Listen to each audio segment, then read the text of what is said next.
बंधु 2026 आर्थिक वर्ष आमर बजेट प्रस्तुत होती रविवार दिन यह समग्र राष्ट्रवासी उद्देश्य सांसद रे प्रस्तावित होती।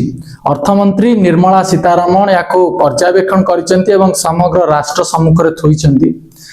तबे राज्य एवं राष्ट्र कथा बंधु आलोचना करबा। ओडिशा जतबेले 20 जन सांसद एथर पई आमे पठैथिला आमर सांसद को भारतीय जनता पार्टी को विवेचित करके आज्ञा 20 जन सांसद आमे देइथिलु एवं आमर अनेक आशा थिला जे राज्य पई आमे निश्चित भाव में कोट ना कोटी एथर किछि नुआ देखिबु। मेजोरिटी आमर अछि तो ओडिशा को निश्चित भाव में किछि नियारा जिनिस मिलिबो जोथिरे राज्यवासी खुशी हेबे।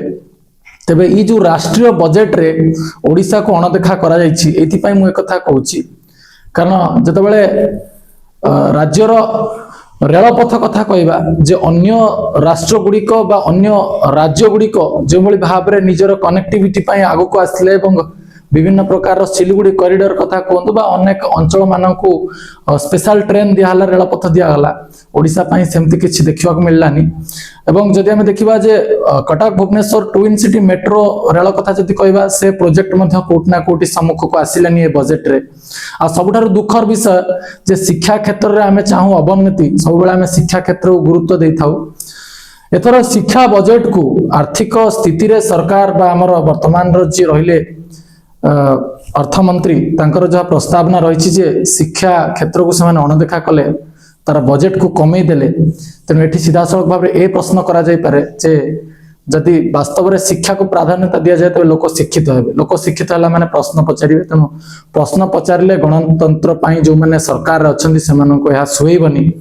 तेणु एठी शिक्षार बजेट को कमे दिया गला। जदि बंधु आमे प्रथम थर पई देखिबा जे एमती गोटिए जिंस हला जे रविवार रे ही प्रस्तावित हला ये बजेट एवं रविवार रे ही उन्मोचन हला।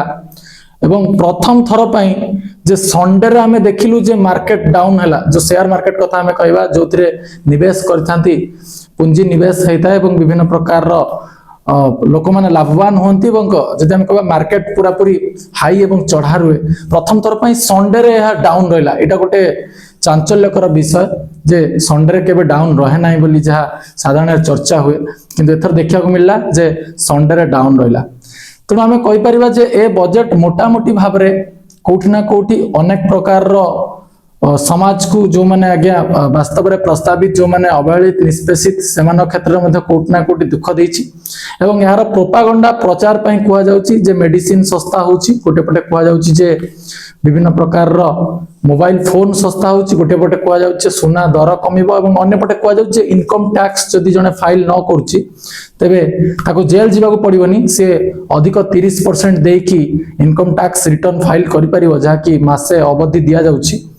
ये गोटे प्रकार वर्तमान पई कुआ जाउछि। एवं एमएसएमई को कुआ जाउछि जे स्मॉल मीडियम माइक्रो एंटरप्रेन्योरशिप जो माने छोट छोट व्यवसायी जो माने व्यवसाय आरंभ करिया चाहिबे सेमान को कोट ना कोठी एठी विभिन्न प्रकार व्यवसायिक उपकरण एवं व्यवसायिक आर्थिक स्थिति जोगे दिया जियो बोली कुआ जाउछि। तेणु मोटामोटी जदि हमें कहबा जे प्रोपागंडा रे वर्तमान पई हमें प्रोपागंडा को देखिबा नै जदि हमें वास्तवता को देखिबा कोट ना कोठी बजेट अनेक साधारण रे दुख देछि लोकन को एवं अन्य पटे जदि हमें कहबा तेबे सामयिक भाव रे जहा आशा कर जाउतला राज्य जो जिंस आशा करथला से जिनिस हमको मिललानी। 20 सांसद आमे पठैतिलु संसदीय क्षेत्र रु संसद को।